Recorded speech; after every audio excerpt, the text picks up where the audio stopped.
Olá, eu me chamo Cíntia Garcia, sou arteterapeuta e contadora de histórias. Estou aqui hoje para propor para vocês uma troca. Porque hoje eu estou muito feliz que aqui na minha cidade, em Uberlândia, a gente está comemorando a primeira semana municipal dos contadores de histórias.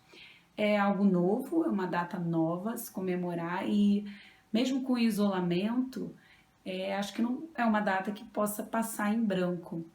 Então, nesse momento, além da contação de história online que eu já preparei para esses dias, junto com outros colegas, resolvi me dedicar ao longo dessa semana a gravar alguns vídeos para fazer uma singela e humilde homenagem a essa arte, a arte de contar histórias. Para começar esse primeiro vídeo, eu pensei no seguinte, em trazer ao menos 5 livros que eu acho que são muito significativos, muito interessantes para quem quer aprofundar um pouquinho o seu conhecimento sobre a arte de contar histórias.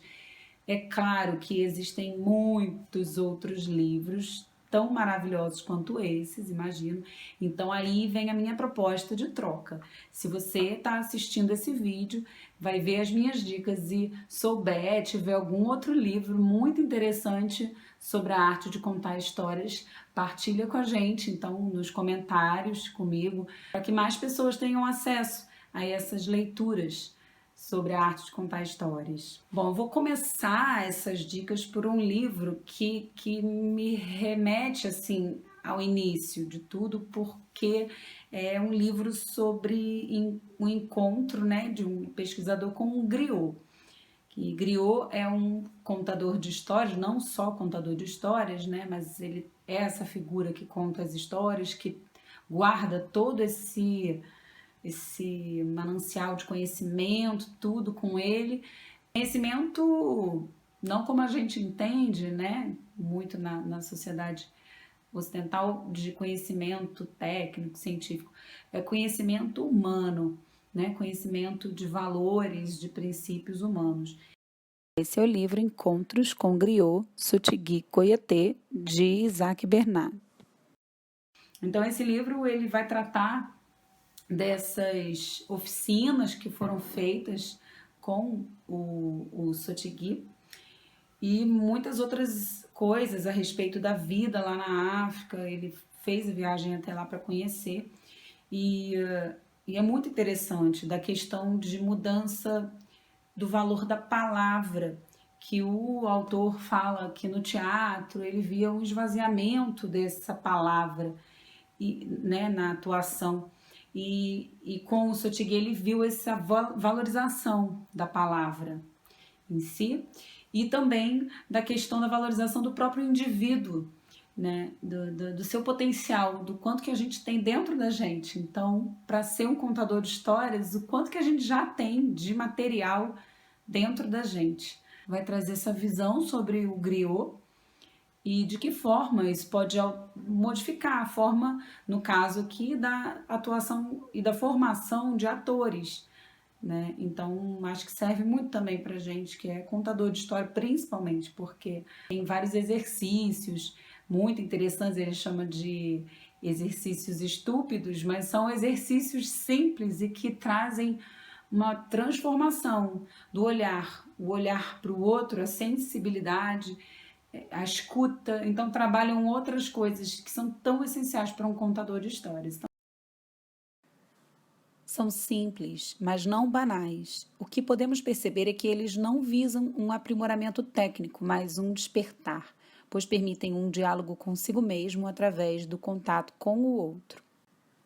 Há que se misturar com a história contada, permitir que ela invada tão profundamente o contador que ele possa fazer de cada apresentação um evento único e autêntico. Mas onde buscar esse frescor? A resposta é simples, na plateia. Esta busca permanente de contato é o que faz a diferença entre os contadores. A arte de contar histórias reside o tempo todo na busca da escuta e do olhar do outro. Outro livro que é maravilhoso, eu diria que é bem prático, assim, porque tem muitas dicas práticas de como como realizar mesmo assim uma preparação para contar histórias.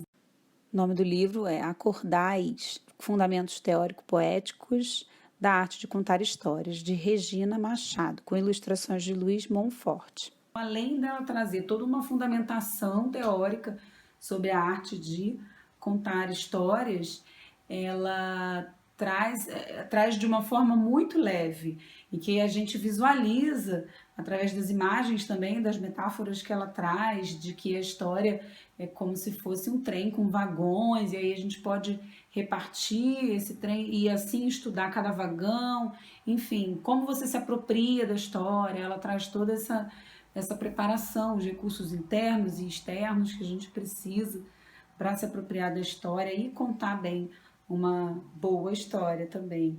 Esse livro eu separei um trecho aqui, que é assim: o dom de contar histórias é, na verdade, um exercício constante, um aprimoramento contínuo de possibilidades internas de ver o mundo de outras formas. É importante pensar o dom dessa maneira para que seja possível evitar o desencorajamento presente na fala de muitos professores quando dizem: não sei contar histórias, sou uma pessoa tímida, não tenho esse dom. Como se dom fosse uma característica pronta, concedida, sem trabalho, sem aprendizagem. Os contadores de histórias tradicionais nunca fizeram cursos, mas com certeza aprenderam intuitivamente sua arte, exercitando suas habilidades, andando pela rua, conversando com as pessoas, cismando sobre a vida, tomando banho. Quer dizer, essa qualidade não é algo inacessível, conferida como um dom para poucos escolhidos. É claro que existem pessoas que contam histórias muito melhor do que outras e aparentemente não precisam fazer nada para que isso aconteça, para que sua presença traga uma experiência estética inigualável para a audiência. Isso não quer dizer que todos os outros não contemplados com esse dom não possam contar histórias muito bem. Então, de que todos nós somos contadores de histórias, né? E que a gente pode ir aprimorando também a forma da gente contar. Enfim, é um eterno aprendizado. Então, acho muito legal essa visão, trazer essa visão pra gente, né?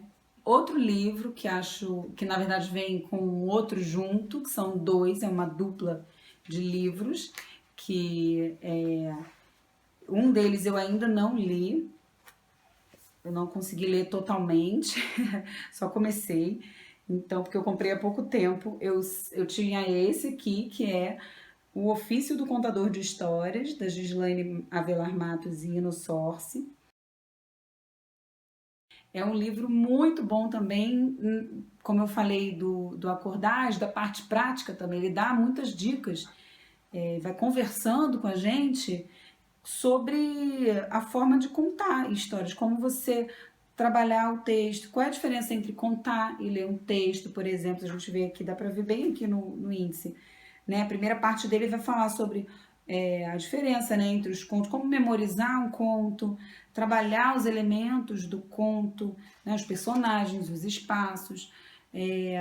Então, por exemplo, como é que você prepara passo a passo para apresentar um conto? E aí, na segunda parte, ela traz os contos, alguns exemplos de contos dentro de uma certa classificação. Por exemplo, é conto popular, é mito, é conto maravilhoso. Então, ela explica resumidamente o que seria essa divisão, essa categoria de contos, e aí traz alguma história, algum conto, um, dois, três contos, né, para exemplificar e trabalhar a ideia. E na terceira parte, então, tem vários contos. Então, é um ótimo livro também na parte prática e como fonte de contos, porque tem contos maravilhosos aqui dentro. Como nos mitos, os contos revelam um mundo que não é o da realidade e que tem sua representação no inconsciente coletivo dos povos. Seu conteúdo é arquetípico, ou seja, formado pelas imagens primordiais ou símbolos comuns a toda a humanidade. E, ao contrário do que muitos pensam, seu alvo nunca foram as crianças. Com o desenvolvimento sempre crescente da racionalidade científica, os contos passaram a ser considerados absurdos, irracionais, próprios apenas para divertir criancinhas na hora de dormir. Mas, muito embora as crianças sejam suas grandes apreciadoras, seu alcance é bem mais amplo e seu destino é a alma humana. Os contos servem para acordar, não para fazer dormir. E essa é a palavra do contador de histórias, que é da Gislaine Matos.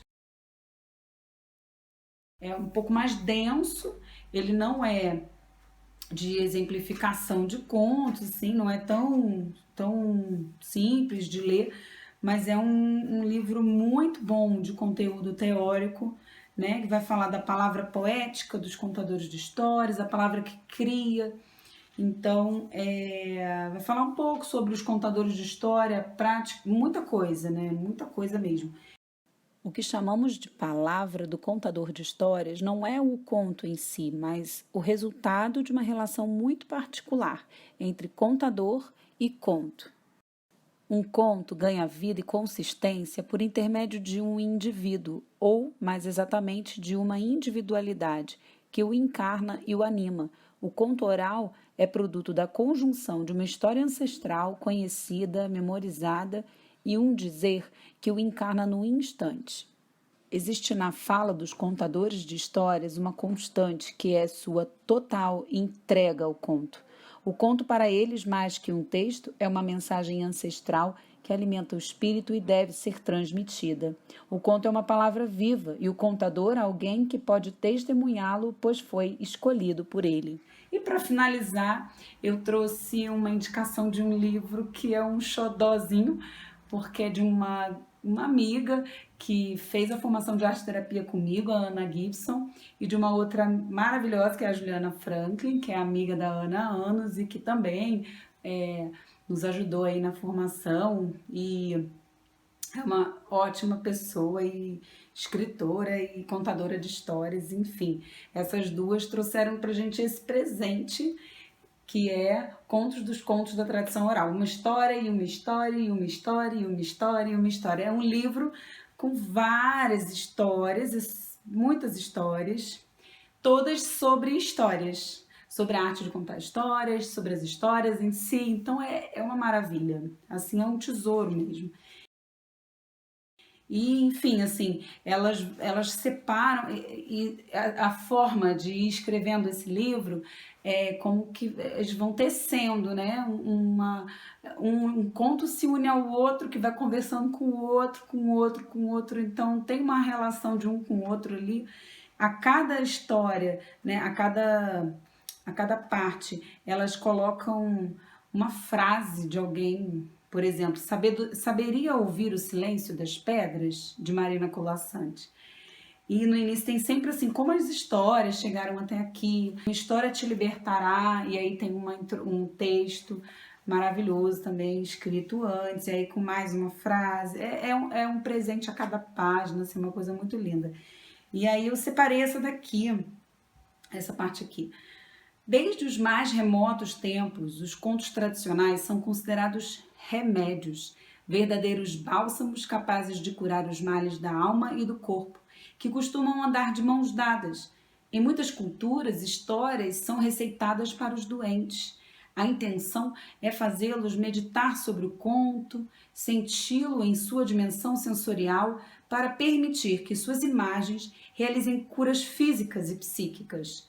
As paredes têm ouvidos e carne de língua, falam do poder curativo das palavras sobre o corpo, como consequência do bem que fazem à alma e ao coração. Ou seja, contar e ouvir histórias alivia e fortalece. Receita altamente recomendada para uma boa saúde. Esse é o texto que eu separei desse livro. E tem outros maravilhosos. Então é isso. Eu acho que agora é partir para a leitura desses livros, porque são livros que vale a pena ler, reler, estudar, anotar, resumir, pegar trecho e ficar meditando em cima dos trechos, sabe? São livros muito bons sobre a arte de contar histórias. E com isso a gente vai fortalecendo a nossa prática, a nossa forma de ver os contos, de escolher, de trabalhar com eles e também assim, cada um na sua atuação, né, na sua área, poder fortalecer essa arte, né, que é a arte de contar histórias. Espero que vocês tenham gostado das dicas e espero receber também nos comentários algumas dicas de novos livros aí para eu poder explorar também. Então é isso.